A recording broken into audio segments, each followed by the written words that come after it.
Welcome, warriors. We have a treat today.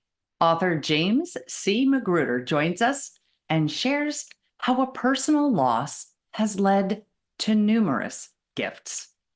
Grab a tissue and listen in as he shares his story of loss and grief that has inspired 59 years of stories and healing.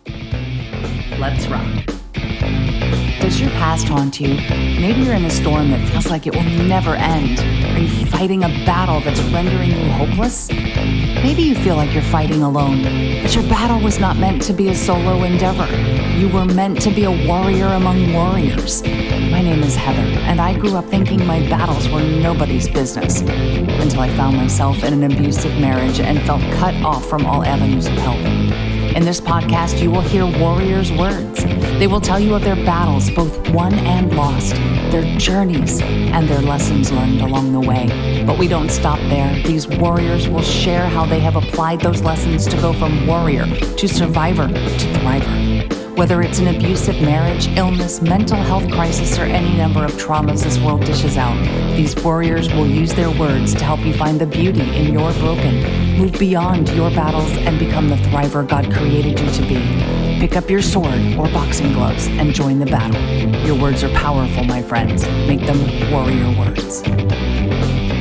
Welcome back to the Warrior Words podcast. We are blessed to have an incredible author and storyteller join us today. James C. Magruder writes reflective essays and contemporary Christian fiction.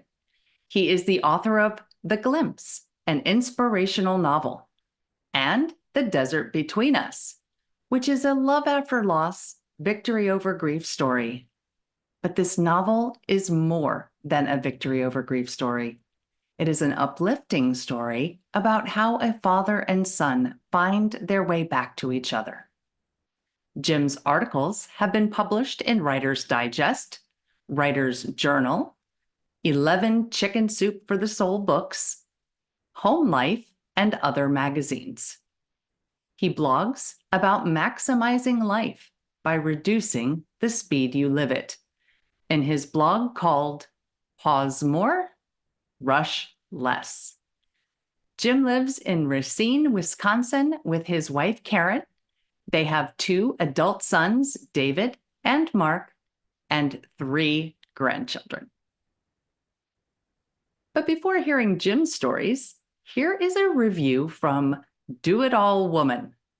She writes, "Thanks for being a warrior.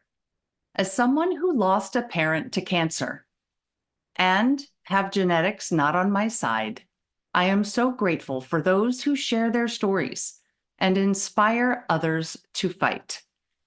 Thank you, Heather, for providing this space." For the most part, I read reviews in the order that they came in, and that is true with this one. So before sitting down to record, I don't know what each review is going to say for that particular episode.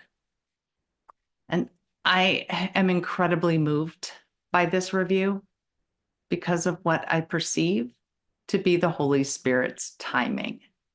And that should become clear as you listen to today's episode. Thank you, Do It All Woman, for your kind words. I am so sorry for your loss, and I hope you get a chance to listen to this episode because I believe it may be for you. Would you like me to read your review on an upcoming episode? Please go to Apple Podcasts and leave a review for the show.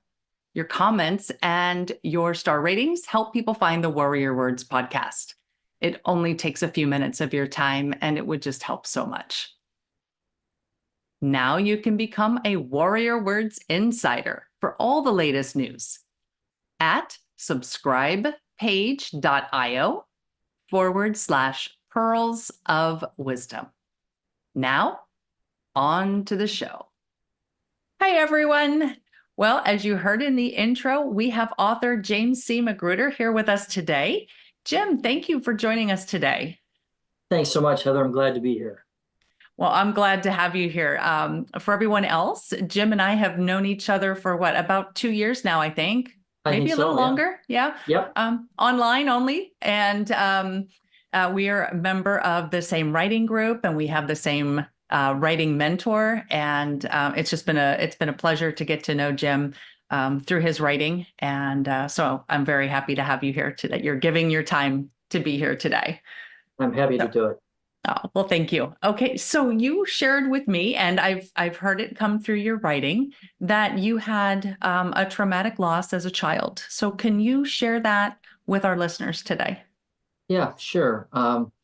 When I was 11 years old, my mother died of cancer, lymphoma. I'll never forget the day. It was June 6, 1965. It was a beautiful Sunday, beautiful summer day. And my dad came home from the hospital. We knew she was sick, of course. Hmm. But as kids, you never know how sick is, right? Right. So we Yes. never expected that she would pass. But I remember my father calling all six of us kids into his bedroom. And in just 5 words, he said, "Your mother passed away today." Mhm. And that sent a shockwave right through all six children. We ranged in age from 4 to 14. I was Okay. 11. We had a Hmm. 14-year-old, a 12-year-old, 11-year-old, 8-year-old, I think a 6-year-old, and a 4-year-old. Okay. And he was wise enough to bring my aunt and uncle with him to help absorb the shock, right? But Right. that was Yes. still, we still had a 2-to-1 advantage over them, right? Six Yeah. kids and three adults. Right. A number of us ran to my aunt, some ran to my uncle. The littlest, of course, ran to my father. And my brother just ran upstairs and laid under his bed. And Mm. he laid under that bed until nightfall. Another brother just wandered aimlessly, denying it. This didn't happen. Right. Uh, but it was an absolute shock because somehow in my little kid mind of 11 years old, I expected some sort of goodbye or some kind Oh, of yeah. warning Hmm. that my mom would say goodbye to me before she died. And she didn't. And so that meant for a very long night. I remember that. Right. I can imagine that. Yeah. Yeah. And and each of your siblings seem to have a different way of dealing with that shock, that sudden Yeah. shock, um, Exactly. which exemplifies that there's just so many different ways to handle grief and shock, and Right. that And I think that's why I sort of, in some ways, worked that into the book I just released, The Desert Between Us. I show that not everybody deals with grief the same way. There are no Mhm. rules in how you deal with grief, and there's no time limit. It's different Right, for everybody. right, And if you would have filmed the six of us splitting up the way we did, some of us absolute sobbing, others walking away in a daze, and still another sliding under his bed in fear, you would see that grief really affects people differently. yeah. It seems really, and that's something that I've been learning with doing this podcast is talking to different people who have different traumatic events. Um, they handle them all differently.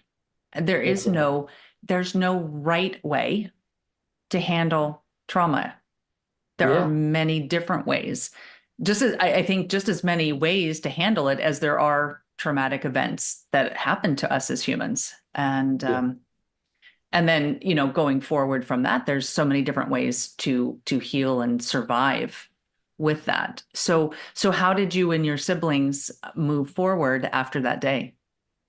I think for me, I would say there's probably a lot of things, but I would say three things in particular. One would be leadership. My father demonstrated leadership.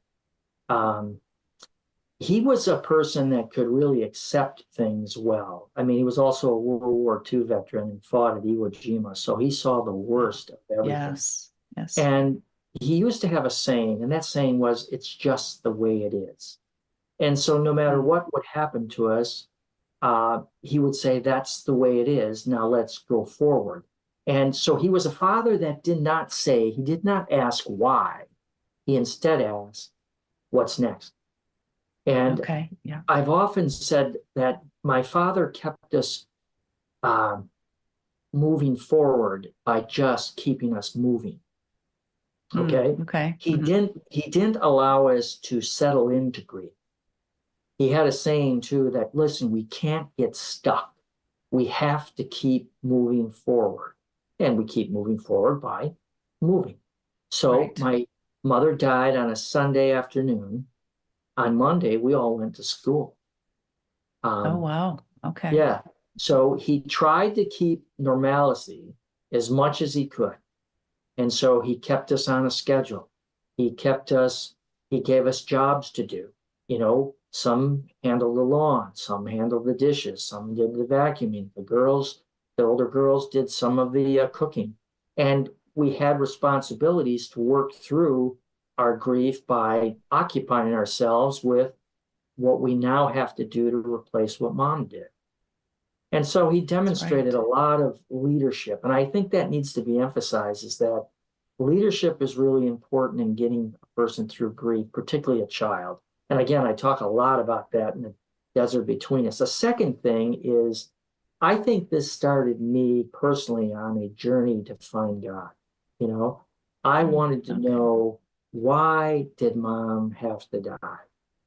And I set out to find out everything I could about why she might have died and what was God's role in this, in doing it, allowing it, or not preventing it, those kind of things. And in the process of going to Bible studies, particularly when I got older, this is when, high school age and older, I started studying the Bible for myself and came to a personal faith in the Lord Jesus Christ, and Hmm. that helped me understand that um, the Lord is involved, even though we'll never understand why. And one thing I wanted to mention to you and your listeners is all of the why questions I asked now, 59 years later, have still not been answered, right? I'll never Yes. know why she had to die. Why then? Why at that time? Why after having her sixth child, 4 years after having her sixth child? And, but I've come to uh, claim Christ as my Savior and to study the Bible, and that's a part of my daily routine. And verses like Jeremiah 29:11, I know the plans I have for you, declares the Lord, plans for Hmm. your welfare, not calamity, to give you a future and a hope. I claim that. I believe that. In Isaiah 55:8-9, he says, my thoughts are not your thoughts, and my ways are not your ways. And so the why questions were never really answered and never will be until I'm in heaven, probably. Right. But all I can say is one benefit of it, though, is the way it caused me to search for God and then to tell my siblings about what I was learning from the Bible. And then all of them, all five of them, starting their own search and all landing on the same Bible and same faith. And we drew together that now, 59 years later, we're an incredibly close family. All You because of, just made me tear up. I'm yeah, well, all due to trauma, right? It all was Yeah. born out of trauma. Well, I think so. So you may not have directly gotten your answer of why, but you may have found a reason. And I think Yes, there can be a difference between those two, um, because something good, a good fruit, came from it. yes, exactly. And the third thing I was going to say to you, the three things that helped me survive was Hmm. leadership, faith in God, and shared grief. And by shared grief, I mean it was a benefit to me to share my grief with five siblings. I mean, Hmm. here are five people sharing the same pain, the same Right. chaos, the same fear, the same what do I do now? And to have a community, if you will, of Hmm. people sharing grief. They say misery loves company, right? Uh, Right. but when we share grief with someone close to us and you go through it together, you're stronger because of it. So Yes, you those were are. the three things that allowed me to survive. And then there are also some things that help me thrive through. Okay, so you had mentioned to me earlier, Jim, that you started finding some healing and part of that survival in your writing. And I know you've written a lot of things. You've mentioned the book The Desert Between Us, and I definitely want to get to that, but you've written a lot prior to that. So Right. can you explain how writing or sharing your story helped you heal and helped others heal? Yeah. Um, well, I think having gone through a trauma gives you it changes your writing because you can write from a greater detail for one thing, Right. because you can describe things because of having felt them. You Mm-hmm. can you can write from greater depth. You can write with greater accuracy, um, and you can write with greater compassion. And I think that's how my writing has changed. For example, you mentioned The Desert Between Us. In that book, um, I represent several points of view. One is from Chase Kincaid, that's the 37-year-old father. He lost his wife and his mother. His son lost his mother because, of course, he lost his wife. His Right. father lost his wife at one time, so that Chase knew how his son felt because he lost his mother as well. The love interest that he'll meet lost her father due to a suicide, and Mm. lost a fiance due to unfaithfulness. Jack's best friend, or excuse me, Chase's best friend, lost his wife due to a divorce. So you can see that I'm coming at grief and loss from many different points of view. Right. And Yeah. because I can write from the point of view of my father, watching him as I grew up, I watched how my father deal with his loss. I was the son who lost the mother, so I Right. can write from that point of view.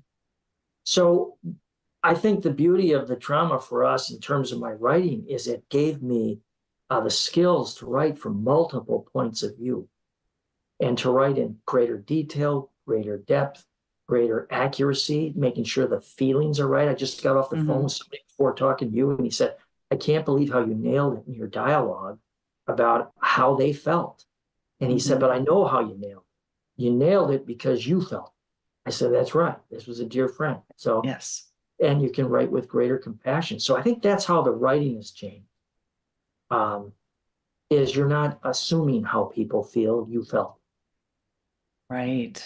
And that, yes, that does give a different voice to the words that get, I guess, not put on paper. Well, I guess they are put on paper, but we do it Yeah, more electronically now. But yeah, yes. exactly. So what are some of the other things that you have written? First of all, I have a blog that's obviously a nonfiction blog called Pause More, Rush Less. And that goes out once a month. And that's about how to slow down your life enough so that you don't miss life's most meaningful moments. Pause more, rush less. And it's all about uh, almost nostalgia, about slowing your life down so that the most meaningful moments you can enjoy. For example, I'll talk about journaling. And then the beauty of journaling is you can live your life twice. You'll live your life first Yes. the first time, and then the second time when you journal about it, you're living those experiences again, and you're not missing the detail. So I just last Friday, they go out like the third Friday or second Friday of the month. Um, my 100th issue is coming up in the next within 3 issues. Hmm. So I've been doing this now for a number of years, and it's the audience has been wonderful, and it's growing, and they enjoy the writing because it's all nonfiction. I've also written for 11 Chicken Soup for the Soul books, and all of those have to be nonfiction too. And they Hmm. are things that happen to you, and they're everything from my writing life to my father's tour of duty and in World War II, about the spirit of America was the name of that issue. um, there's other issues about what is the best advice you've ever received. So I tell what the best advice I ever received about how I could raise my kids. Hmm. Um, all of those kind of things I have written about. I've written several stories about. One story is called "Finding the Light in the Darkness," and that's about my Hmm. mother's death and what was the light that came out of that dark period in my life. So I write a lot about my experiences, not just with grief, but with relationships. Everything I do is relationship oriented because I believe there's nothing more important in this world than people. So while there's Yes. different genres like fantasy and romance, all these other kind of things. I write something about a relationship between father and son, husband and wife, boyfriend, girlfriend, anything that has to do with the human condition. I start with a theme. I start like my first book, The Glimpse, was actually a forgiveness and reconciliation between a father and an adult son when they didn't like each other at all. What caused that? And Wow. how did they reconcile? This one, Love After Loss and Victory Over Grief. The Christmas Photograph, that's about how a photograph can stir our emotions. Long old photograph can stir our emotions, and it will restore grandfather, father, and son. I want to do a story on regrets. We all have regrets. So Yes, I we always do. start with a theme and then I work my way out of it where it's going to go. Okay. Well, I'm going to make sure that we have a link to the glimpse and a link to the desert between us in the show notes. But I can't put a link to the photograph, the Christmas photograph, because that one is not ready yet. That's right. Correct? Yes. That one is a Yeah. coming soon. Yes, right. I hope so. It's with my agent now and 4 publishers. So he's waiting to see. I think they're all waiting to see how well does the Desert Between Us sell, and then they'll jump on it. Okay, so So everybody get out there and order the desert between us. yes, there you go. Thank you. So, so I've heard you mention a couple times the word beauty. Yeah. And one of the things that we talk about here on the Warrior Words podcast is finding the beauty in the broken. And I try to ask everybody about that, but I think you have already answered that question because you have mentioned finding beauty in a couple different ways. And then I think it also leads to another reason, maybe not a why, but a reason in that. So the first reason, you had all your siblings come together and Yeah. develop an understanding of and relationship with God, with Jesus specifically.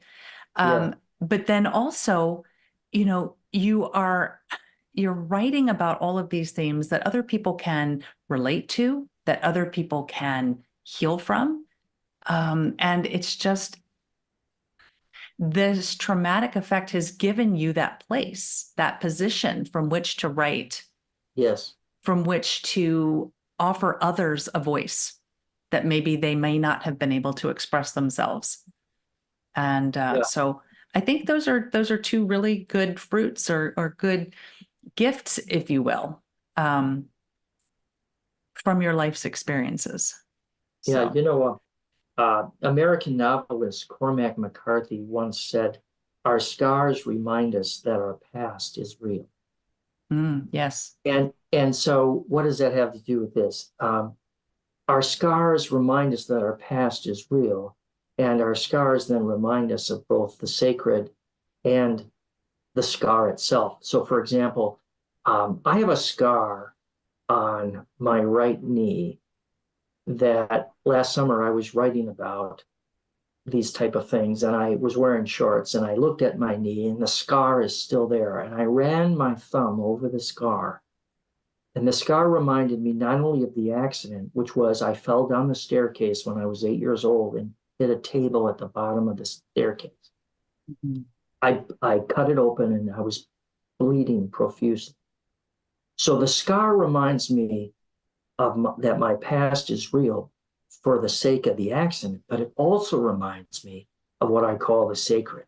And the sacred was that's one of the few times, one of the last times I would have where my mother comforted me as a boy Oh, when wow. she stopped the bleeding, hugged me, and then put a band-aid on it and those kind of things and gauze and all these kind of things. Right. A few years later, she would die. So um, the beauty is in the scar is what else came out of it, which was that relationship with my mother and that last comfort I had before she died. And the scar reminds me of that. So that's the beauty in the scar. Yes, it is. And that's a beautiful story. And I love that you are sharing those stories with us because stories are so important. And like you said, the scar is a physical reminder of the actual event. And now you can share that event and share that story with others. I have a fly, sorry.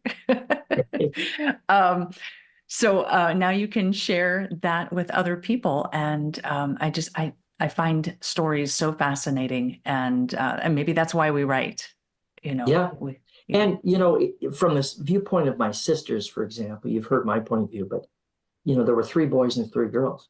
My Mhm. sisters only recently told me this story, and I worked it into my book, and that was they told me of how they remembered my mom when they were little girls. They didn't necessarily tell me this all the way, and as a child, they told me this as adults now, 59 years later. What they used to do, Heather, is they told me that they hid, after she died, they hid a tube of her lipstick. And when they were alone and they were sad and they missed her, they would go get that tube where they hid it and pull it out in their bedroom and turn the tube, roll up the lipstick and smell it because it reminded them of mom's fragrance when she kissed them goodnight. It's amazing. Yeah, I got Um, chills. I got chills when you yeah, said when you shared that. Senses are so important because that was the sense of smell and yeah, and the sense of also probably the color, the visual sense, the color, the shape. yeah. Wow. I Wow. mean, Senses are and so as powerful. one of the boys, I would never think of that, but No, no. that's what her daughters were thinking of. They also did the same thing with her hairbrush. She Wow. was my mother before she had all the kids. She had her own beautician shop. She was a beautician by trade, so she knew Hmm. how to do a great job with hair and the way she would brush the girls' hair, something that I never paid much attention to, right? But Right. look what they latched on to remember the beauty of their mother. Yes, I think yes, we all have different things that remind us of and take us back to those precious moments with our loved ones. Yeah, Right. definitely. Okay. All right. So how would you describe how you are thriving today? Is that through your writing or are there other ways? I would say, I'm pretty much healed of a trauma from 59 years ago. Hmm. But and I would say that I'm definitely thriving through the writing because I realize there's a message in the things that have happened to me. Um, I believe that uh, I've been given a gift. I don't overstate it, but I believe that I can write something in such a way that it'll be meaningful to somebody else. And that alone to me feels like a nice gift that I should be a good steward of. And I so, agree. Yes. so I'm writing about the things that have so profoundly affected me with the belief that if they affected me this profoundly, they can they can affect others. And in Right. some of the reviews I've just got on the Desert Between Us, I really tune into what people are saying. And a couple of people have said, I have found healing in watching your characters heal. Oh, wow. Well, Yeah. man, that's why we do this, right? I mean, I've never lost sight of the fact that I write for ministry value first. Mm, And good then, point. like Richard Paul Evans and others would tell us, you also write for some type of return on your investment so that you can keep writing. You need to Yes. pay your bills, right? But Exactly. but writing for me, it's ministry value comes first. So when I read reviews that tell me that affected my life, um, there's the value. Yes. And that's why I keep doing it. That affirmation. They always say that other people identify your gifts. We don't walk Mhm. around and self-proclaim our gifts. But if I Right. feel equipped to write in such a way that helps others, I want to do it. Yes, and it is a gift, and you have been given that gift, and you freely share it, and so you have then given that gift to our listeners today, and I am very appreciative of that. Yeah, So, but you I also appreciate that. mentioned Yeah, go ahead. you also mentioned that you wanted to offer something to our listeners. Does that go with the your monthly blog, or how can they access that? It was on my blog, or I could send anyone who wants it the link. So um, it was 5 reasons why I wrote The Desert Between Us, because I found that a lot of readers like to know what's behind a story. Why did you write this Yes, story? story behind the Um, story. Yes. the story behind the story. And in the case of the 5 reasons why I wrote it, well, first of all, just one thing is it was inspired by my father because I watched him lose my mother. And Right.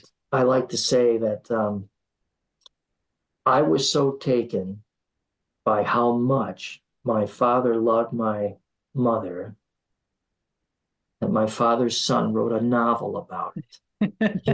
And there I am, Yeah. right? I mean, Yeah. if my father was alive today, I would say, Dad, I've been so impressed over the years by how much you love mom that I wrote a novel about. Wow. Um, What a and testament to your father as well. yeah, Yes. so I thought your readers might be interested in why did I write it more than just that one reason. There are 5 reasons why I wrote it. And if they would like that free, they could email me at jamescmagruder@gmail.com and I could send them the link, or we Okay. could do it any way you want to do it, whether you post it or however you want to do it. Okay. Well, I will put that information also in the show notes as well, and I will also recommend your pause more, rush less, because I am a Yes. recipient of that every month and Oh, good. enjoy every single one that I read. Oh, good. So very, very, very inspirational. Okay, so we've talked about the desert between us. Do you happen to have a copy with you? I do. I mean, It's right silly there. question, right? Yeah, right. Author's always got one handy. All right. So for those of you on video, when we get this to YouTube, you can see a copy of The Desert Between Us. And if you could let everybody know where they can come and find you and learn more about the book and your writings. Sure. Well, they can find me on my website, jamescmagruder.com. You'll need to use my middle initial C. James C is in Charles, Magruder, Magruder.com. That's my website. I'm also on Facebook and Instagram at jim.magruder.35. And on Twitter is at James C. Magruder. And then, of course, my email, jamescmagruder@gmail.com. And the book is available on Amazon.com and ChristianBooks.com. All right. And I'm going to get all those links in the show notes too, so people can come find you and just click directly from there. So, all right. Well, Jim, thank you so much. I truly appreciate the gift of your time, but more so the gift of your stories and the gift Thank of you. your experience and your willingness to share them with this listenership, with this audience. Yeah, So, happy to. all right. Well, thank you very much, and I will catch you on the internet.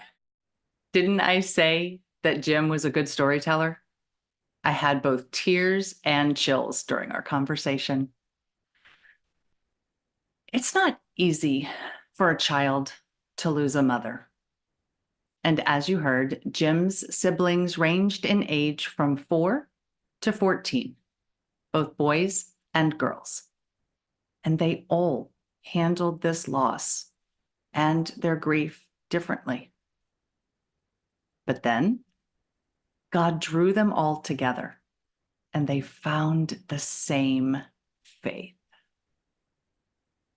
And as I mentioned in the episode, I agree with Jim that he will likely never know the why he sought so many years ago. Probably won't know that this side of heaven.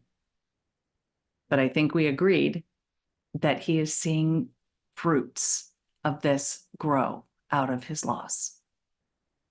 His grief and the lessons he learned have become gifts for others, gifts that have not only helped him heal, but have helped others to heal as well. I'm so grateful that Jim took time to share his stories with us today. He shared so much beauty that has grown out of his loss and his grief. All of us experience loss in this life. It's just not something we can opt out of. So what lessons can you learn from the losses in your life? And how can you allow beauty to grow from them? Something to think about this week. Until we meet again, armor up, fight the good fight, seek beauty, and make your words warrior words. God bless.